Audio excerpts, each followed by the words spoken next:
turabaramukije mwese bakunzi b'ikiganiro haracariho ibyizigiro.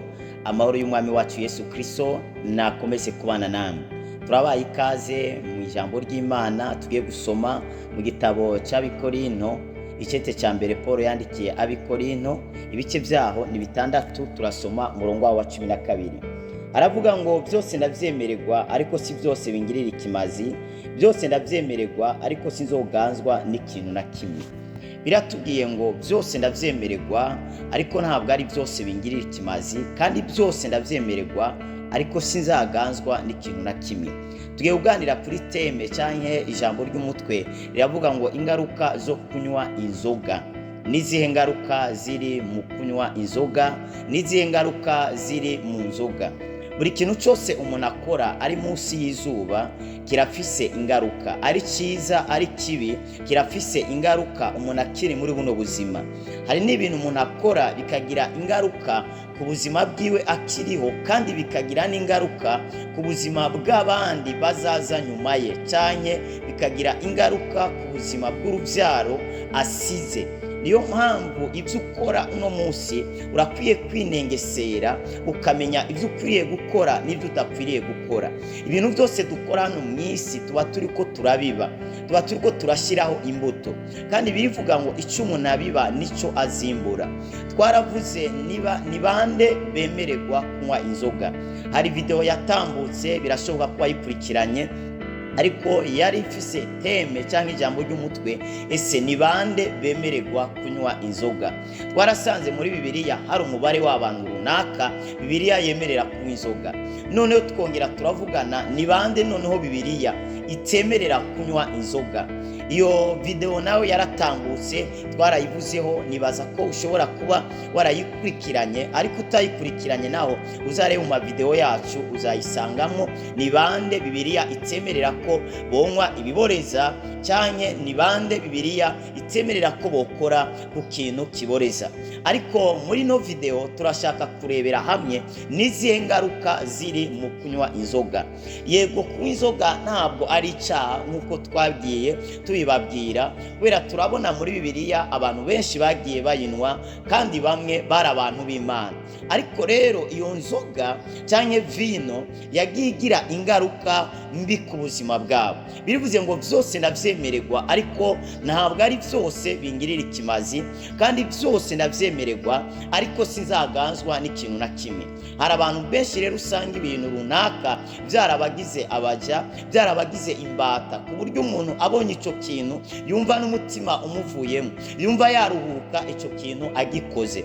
Ariko rero ikintu cyose rero umuntu akora arakwiye kumenya ko gifise ingaruka. Turashaka kurebera hamwe n'izihe ngaruka ziri mu kunywa inzoga. Birashoboka ko wewe uri kurankurikira, bishoboka ko usanzwe uzinwa, cyangwa birashoboka yuko utazinywa ariko ufite umugezi wawe azinwa. Birashoboka nawe uri kurankurikirana, birashoboka ko nawe wazinyoye, nkuko nanjye ndiko ndakubwira buno butumwa bwiza, cyane ndiko ndagukoresha kino kiganiro, nanjye ubwanjye narazinyoye, ndazi ingaruka zazo. Rero ndashaka rero turebere hamwe icyo Bibiliya ibivugaho ku ngaruka ziri mu kunywa inzoga. Kubera ikintu cyose umuntu akora, bene data, mumenye ko gifise ingaruka, kandi zikaza umuntu akiri muzima.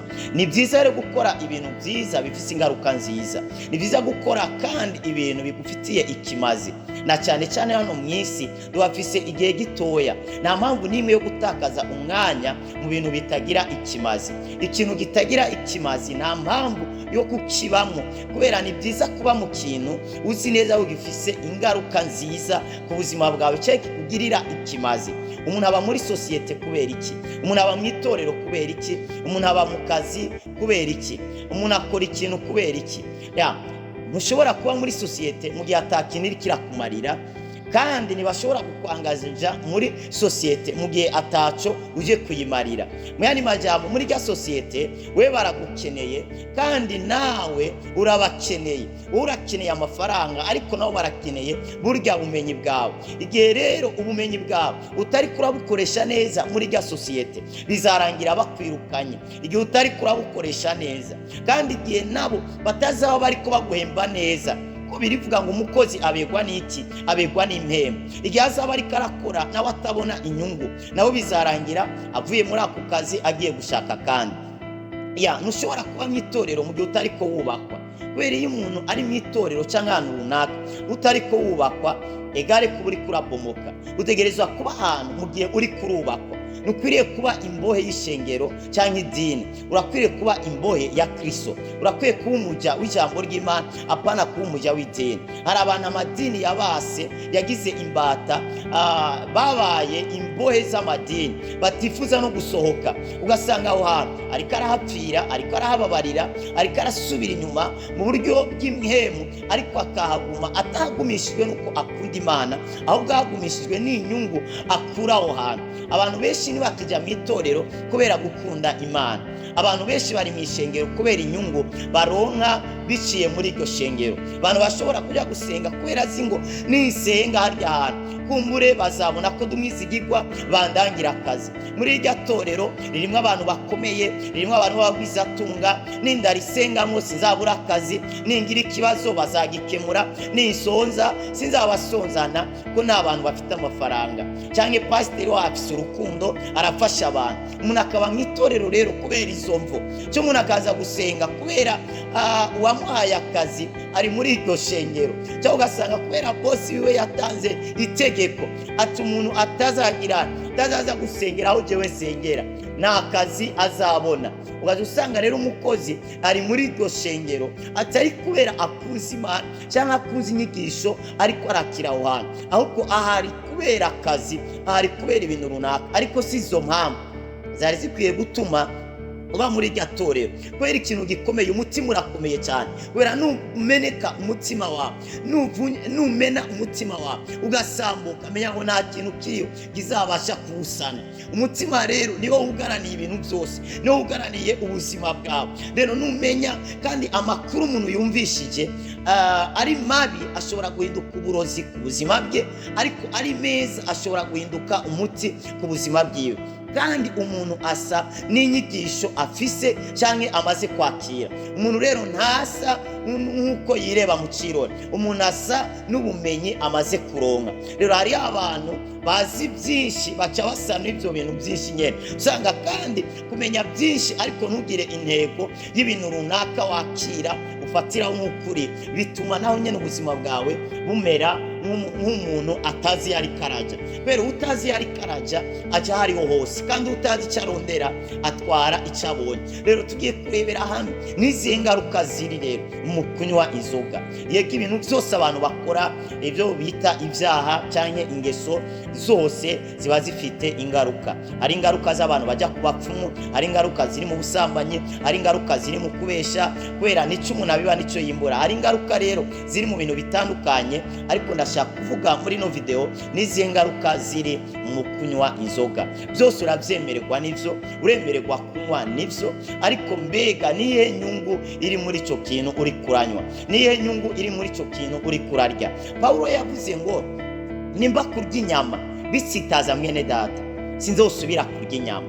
Bene data, kurya inyama si icyaha, mugabo igihe jewe ndi inyama hariho umuntu ari ruhande yanjye bimubabaza, bikamukomeretsa, bikamusubiza hasi kubera kurya inyama kwanjye, ni ukuvuga ngo uwo muntu ndiko ndasambuza inyama, uwo muntu Imana isambumbaza. Si kuvuga ko inyama ari icyaha, ariko Paulo yavuze ngo nimba kurya inyama hari umwene data bisubiza inyuma, bishyira hasi, ndabiyebye sinzasubira kurya inyama. Nimba kwambara impuzu runaka hari umwene data bisubiza hasi, sinzosubira kwambara ino mpuzu. Kwambara si icyaha, bwari mwambaro wambara ugasubiza mwene so hasi, ugasubiza mwene so hasi. Rero nimba uwo mwambaro wambaye hariho umuntu hariya ariko arabangamirwa n'iyo myambaro yawe, nawe ugakomeza uyambaye, nubwo kwambara atari bibi, ariko umenya urya mwene so Imana izamukubaza. Biravuga ngo haragowe umuntu uzana igisitaza imbere ya mugenzi we, uretse n'ugisitara ko nawe nta mahoro, nawe nyene aragowe. Rero inzoga irafise ingaruka. Rero ikintu cya mbere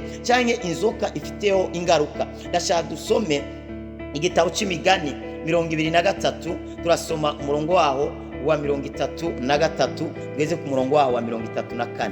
Aravuga ngo amaso yawe ugahava uyarabisha abagore b'ibyigenze, umutima wawe ukavuga ibidadi. mbere ugaca umenya, reka mbere haruguru gato niho uri butahure aya majambo. Ntukitegereze vino iyo itukuye iyica ibibatsi mu kirahuri igashoka neza, uburuhiro ijyana nk'inzoka igakomora nk'imvubyi, amaso yawe ugahava uyarabisha abagore b'ibyigenze, umutima wawe ukavuga ibidadi, mbere ugaca umera nk'uryamye hagati mu kiyaga cyangwa nk'uryamye ku mutwe w'umuringoti wo mu bwato. Twari gusoma mu Itanguriro 19:33 kugeza ku 36. Aho ntabwo ngiye kuhasoma, ariko ingaruka ya mbere tubona mu nzoga kandi mbi cyane, inzoga izatuma ukora ubusambanyi n'abana bawe, inzoga izatuma ukora ubusambanyi ndetse n'abana bawe. Aha mu Itanguriro 19:33 kugeza kuri 36 turabona umugabo yitwa Loti, igihe Imana yamuhungisha avuye muri Sodomu na Gomora ubwo hari harimbutse. Turabona Loti ko umugore we yarebye inyuma ahinduka inkingi y'umunyu. Loti yari afise abakobwa babiri, kandi abo bakobwa babiri birabashingira intahe ko bari isugi, batari bwaryamane n'icitwa umugabo, kandi abo bakobwa bari bafite abafiyanse nabo muri Sodomu na Gomora. Uretse ko abo bafiyanse batashatse gukurikira Loti, kandi icyo kudakurikira Loti byatumye barimbukira muri Sodomu na Gomora.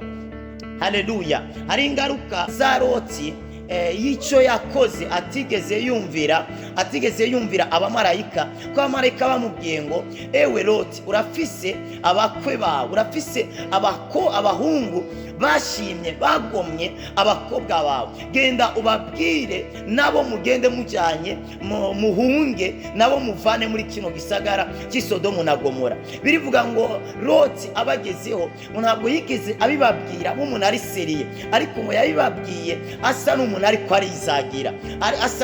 arizagira, bica bituma abo basore babifata nk'ibintu bisanzwe. Deja muri icyo gisagara birivuga ngo abagabo n'abagabo barasambanaga,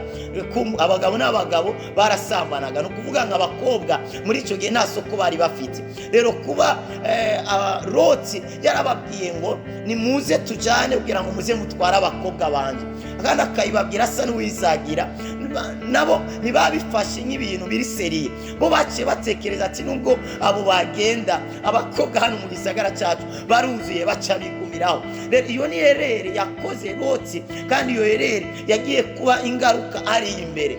Birambwira rero Loti amaze kuba muri Sodomu asuhukira mu gasagara kari iruhande ya Sodomu.